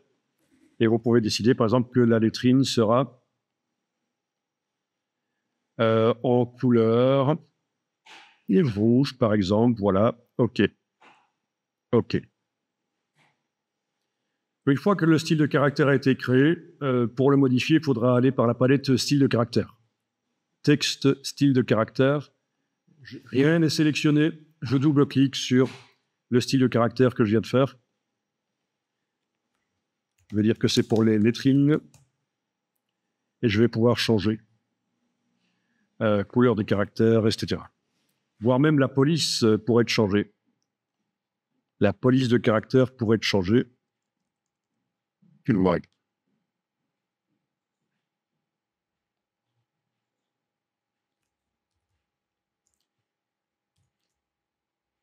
Donc, par la boîte de lettrines, dans le menu de la palette paragraphe, lettrine et style imbriqué, par la boîte, j'ai pu, dans le menu ici, créer le style de caractère. Mais une fois qu'il est créé et que j'ai déterminé ces paramètres, pour les modifier, je ne peux plus le faire par là. Je dois aller par la palette style de caractère, double-cliquer sur lui, de préférence en n'ayant rien qui est sélectionné dans le texte, pour aller modifier donc les choses ici. Ça marche?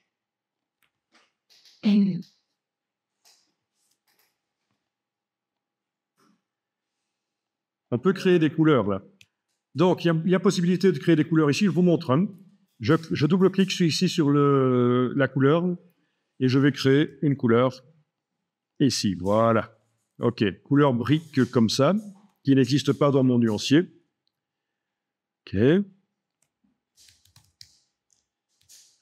OK. Et je vais l'appliquer. Et elle n'est pas dans la liste, ma couleur brique. Oui, je réessaye, je double-clique, je vais faire une couleur ici. Voilà. Je vais appeler ça turquoise. Voilà. OK. Elle n'est pas dans la liste. Ben ça, c'est un truc vicieux. En fait, il suffit de quitter temporairement le réglage des couleurs, de revenir dessus, et mes couleurs que j'ai créées sont bien là. Donc ça vous servira à différents endroits dans InDesign, de pouvoir créer les couleurs quand vous êtes dans le réglage de style de paragraphe, par exemple. C'est pas la palette. Il rafraîchit pas la palette, voilà.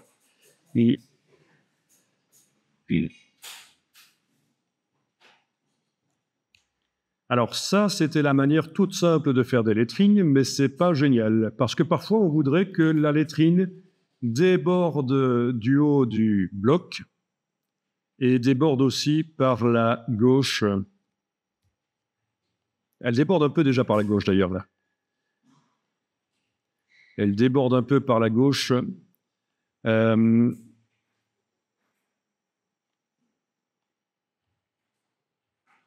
Mais on va voir comment faire. Alors, accrochez-vous. J'ai le curseur qui clignote dans le paragraphe.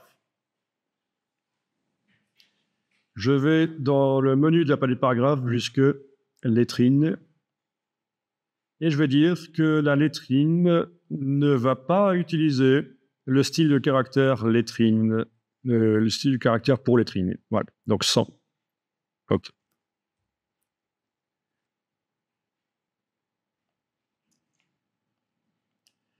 OK. Là,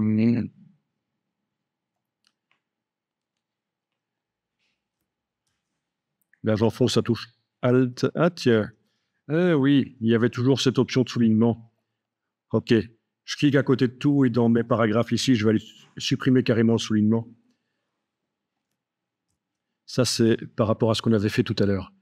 Option de soulignement. Où est le soulignement? Option de soulignement, voilà. Pas de soulignement. OK. Bon, ça, c'est autre chose. Ça n'aurait pas dû faire ça.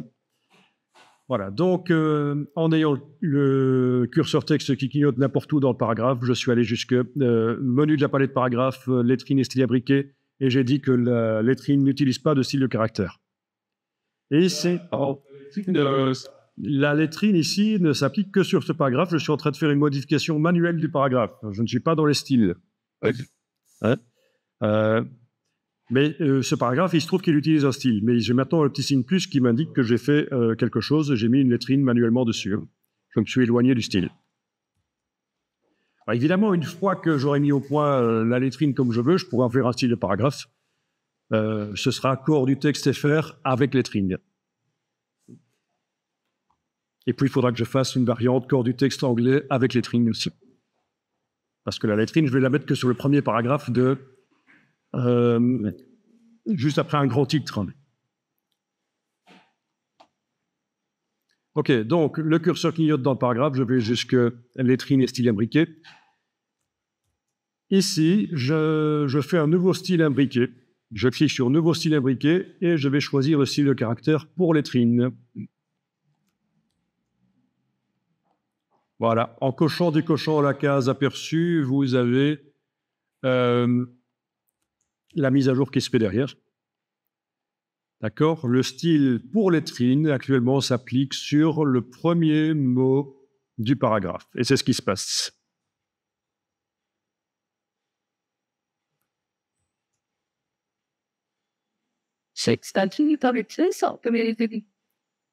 Donc, ceci, c'est le style de caractère qui était auparavant, juste avant, appliqué là-dessus.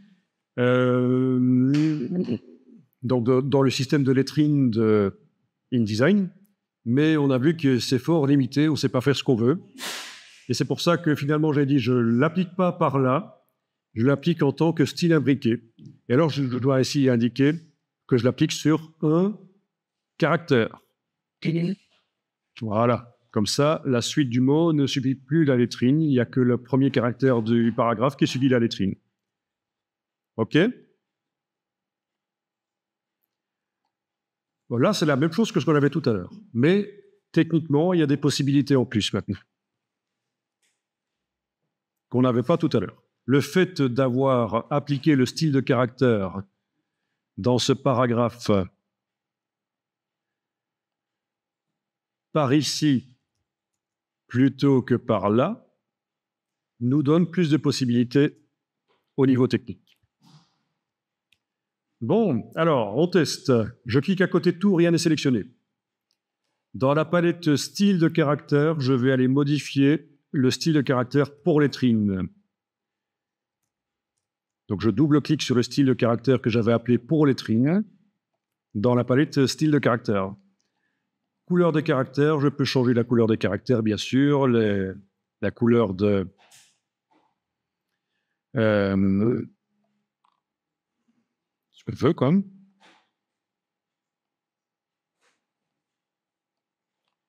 OK.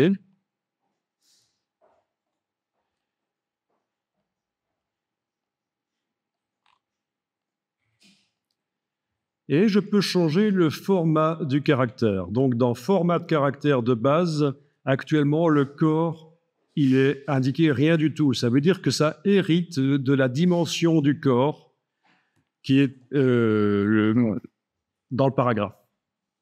J'allais dire, mais elle est 4 fois plus grande. Ben oui, c'est parce que j'ai demandé dans lettrine qu'elle s'étende sur 4 lignes. C'est ça qui est subtil, en fait. La lettrine est grande parce que dans le réglage du paragraphe à lettrine, j'ai demandé qu'elle s'étende sur 4 lignes. Voilà. Je vais demander qu'elle se mette sur 3, là. Elle est plus petite. Vous voyez, donc la dimension de la lettrine, si elle est grande, c'est parce que c'est grâce au moteur de lettrine ici de InDesign. C'est pas parce que c'est indiqué dans le style de caractère pour lettrine. Jusque-là, ça va. Donc, le fait que la lettrine soit plus grande que le reste du paragraphe, c'est parce que j'ai demandé qu'elle s'étende sur 3 lignes. Mais si je vais maintenant, dans le style de caractère, augmenter le corps du... C'est là qu'elle va déborder, en fait. Donc, elle s'agrandit grâce à 2 choses. Le fait que je lui demande de s'étendre sur plusieurs lignes, 3 lignes, et le fait que dans la palette de caractères, je la force à avoir une certaine dimension. Et voilà comment vous allez pouvoir faire une lettrine qui sort de son paragraphe.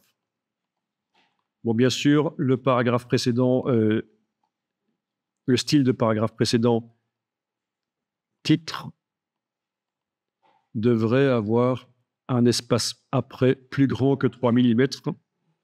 Sinon, il y a collision. Voilà.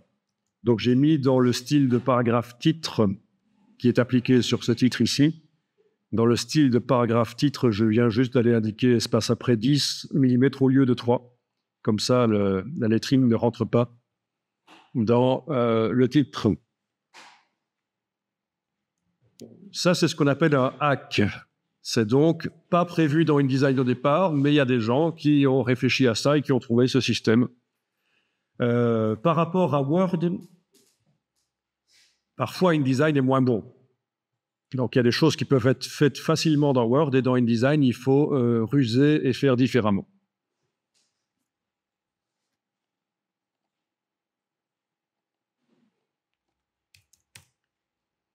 Voilà, à partir de là, on joue sur les deux.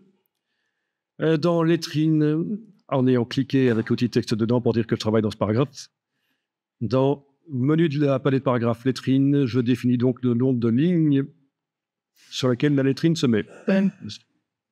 2, par exemple.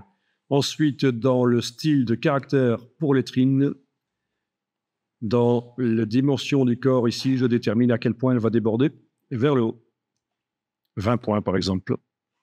C'est sa dimension. À ma connaissance, remplacer le paragraphe qui suit un titre automatiquement, changer son style, je ne pense pas que ce soit possible.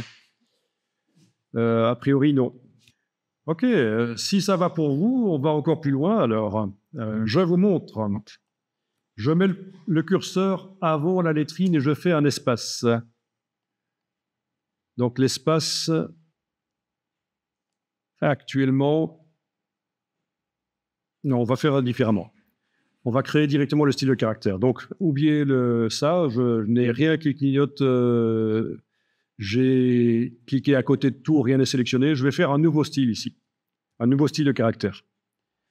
Nouveau style de caractère que je vais appeler espace avant lettrine.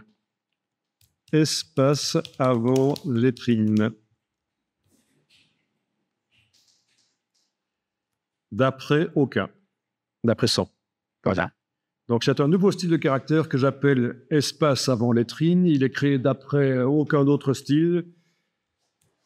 Je ne change rien dans les paramètres. OK, voilà. Donc, c'est un style qui ne change rien du tout. En fait, si j'applique à n'importe quel endroit du document, rien ne va changer parce qu'actuellement, il n'y a rien qui a changé. OK? Alors, je vous montre. Hein, vous allez tester après si vous voulez. Je travaille maintenant dans le paragraphe. Je clique dans le paragraphe. Je vais dans le menu de la palette paragraphe jusque lettrine et style imbriqué. Et je vais ajouter, en plus du style lettrine, ici, je vais ajouter un nouveau style imbriqué qui va être espace avant lettrine. Et il va se faire sur un caractère.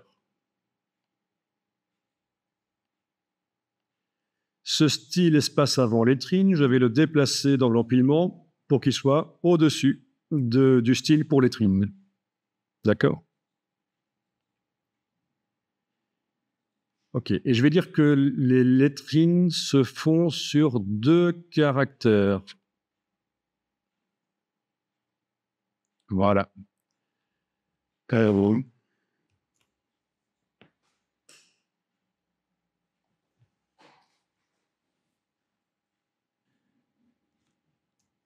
Ça devient compliqué. Ça, à mon avis, vous devrez revoir la vidéo pour y arriver. C'est aller plus loin encore dans le hack. J'ai donc un style de caractère qui s'appelle espace avant lettrine qui se met sur le premier caractère du paragraphe. J'ai un style de caractère qui s'appelle pour lettrine qui se met sur le deuxième caractère du paragraphe. Et j'ai dit que les lettrines, c'est les 2 premiers caractères. Donc les 2 premiers caractères se mettent sur 2 lignes dans ce cas-ci. OK. Alors, le premier caractère du paragraphe, ça va être un espace. Le voilà. Et le deuxième caractère, c'est la première lettre du paragraphe qui est transformée en lettrine. On est d'accord? Oui. Donc, toutes les deux premiers caractères du paragraphe subissent le système de lettrine de InDesign. Ils se mettent sur 2 lignes. En plus de ça, le premier caractère du paragraphe subit le style espace avant lettrine et par le style imbriqué. Et le deuxième caractère, qui est la première lettre du paragraphe, en fait, subit le style pour lettrine. Alors pourquoi je fais ça? Eh bien, vous allez tout de suite comprendre. Je vais cliquer à côté de tout, rien n'est sélectionné, et je vais aller modifier maintenant le style de caractère espace avant lettrine. Et je vais aller ici dans format de caractère de base et je vais aller modifier l'approche. Si je mets une approche de 100, vous voyez ce qui se passe?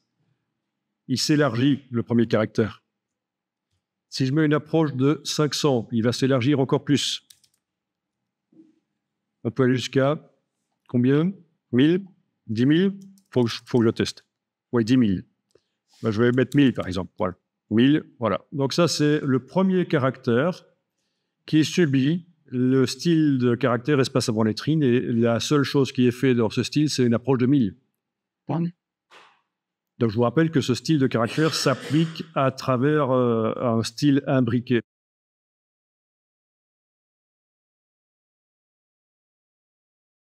Là, je vais mettre en négatif, moins 1000. Et voilà, c'est grâce à ça que je sais sortir la lettrine Non, en fait, ce qui va se passer, c'est que si on joue pas sur le caractère blanc, la lettrine va s'écraser, en fait, je pense.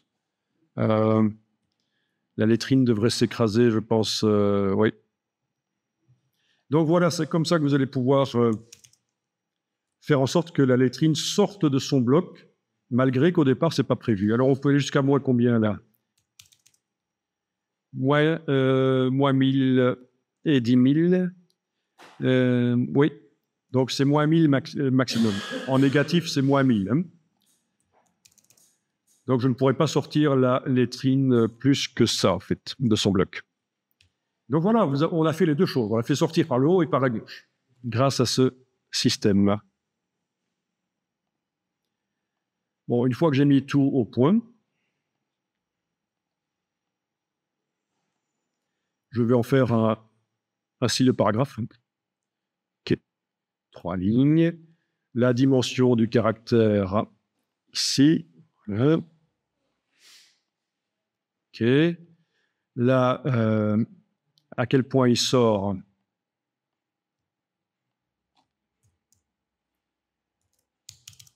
Voilà. OK. Bon, bah évidemment, je fais, au départ de tout ça, je fais un nouveau style de paragraphe. Nouveau style de paragraphe. Que je vais appeler corps du texte FR avec les lettrines. Et c'est le en fond de corps du texte. Et je dois indiquer ici, ben oui, c'est déjà indiqué que le parent, c'est corps du texte. OK. Et voilà. Donc, le premier paragraphe, je choisis si je veux ou pas une lettrine sur lui.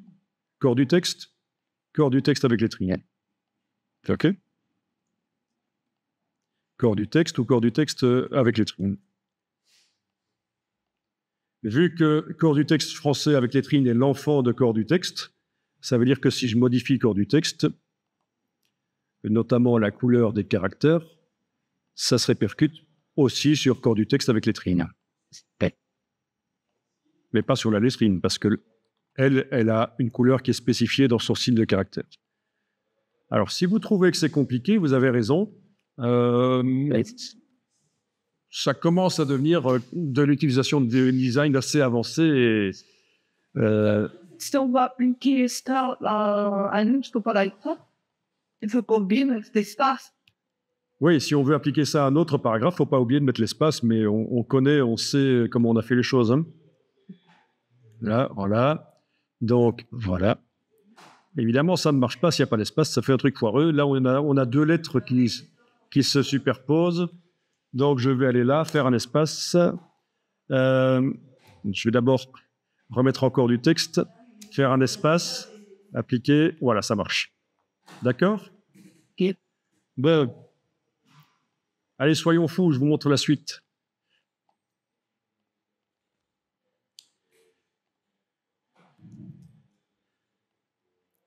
Corps du texte avec lettrine, je vais l'appeler corps du texte avec grande lettrine. Je le duplique. Le duplicata, je l'appelle corps du texte avec petite lettrine. Et dans la rubrique lettrine et style imbriqué, je dis qu'elle va se mettre pas sur 3 lignes, mais plutôt sur 2. Et là, j'ai quelque chose qui se fait parfois. Vous avez donc, je mets un espace, voilà. Vous avez la possibilité d'avoir une grande lettrine que je vais d'ailleurs mettre à 4 lignes plutôt que 3. Une grande lettrine qui débute l'article et puis de temps en temps, sur les points importants de l'article, vous aurez des petites lettrines. Donc, ce serait logique que je fasse plutôt ça. Voilà. Un titre.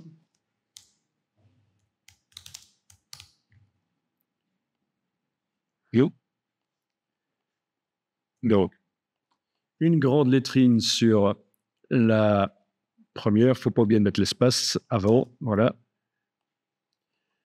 Et sur certains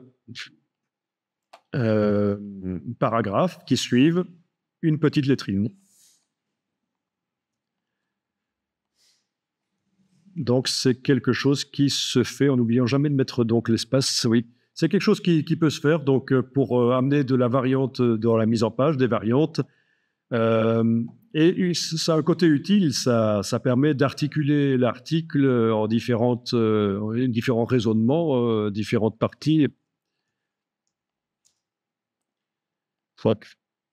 Ça devient un peu quand même compliqué, mais une fois que c'est mis au point, ça va, ça marche.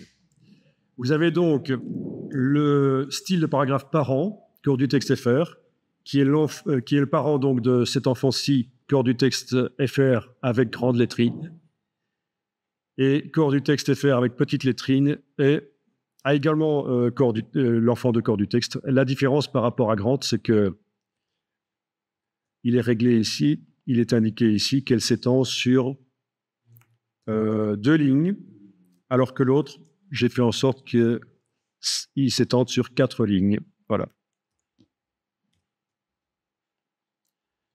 Okay. Voilà, pour les lettrines, la version pro.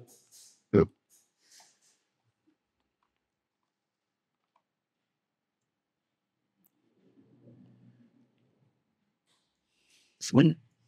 Logiquement, hein, je ne vais pas le faire ici, mais logiquement, il faudrait que je fasse également, ceci. Il faudrait que le style de caractère espace avant lettrine soit avant grande lettrine. Parce que ce qui se passe pour les petites lettrines, le caractère sort beaucoup. Hein. Donc, il faudrait un deuxième style de caractère espace avant petite lettrine avec une valeur d'approche différente. Parce que la valeur d'approche qui était bonne pour les grandes lettrines, pour les petites, elle fait sortir beaucoup la lettre vers la gauche. Mais ça ouvre plein de perspectives au niveau mise au point du document.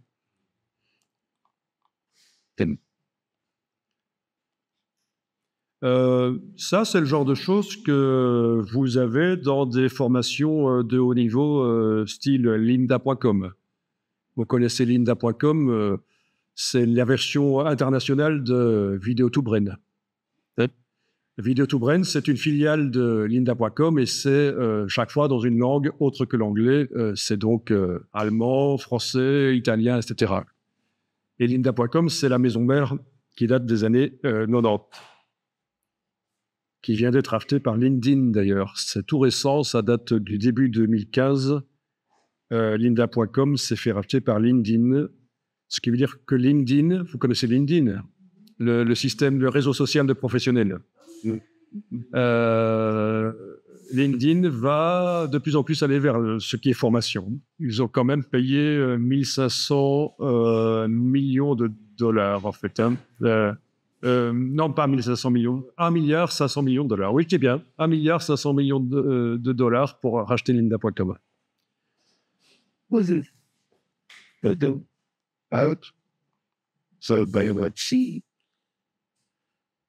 Et oui, les choses bougent et le monde de la formation, c'est l'avenir.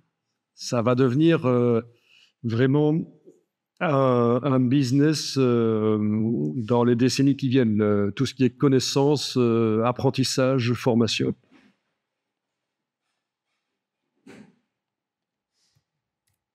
Et donc, je disais, sur lynda.com, vous avez des formations de haut niveau comme ça.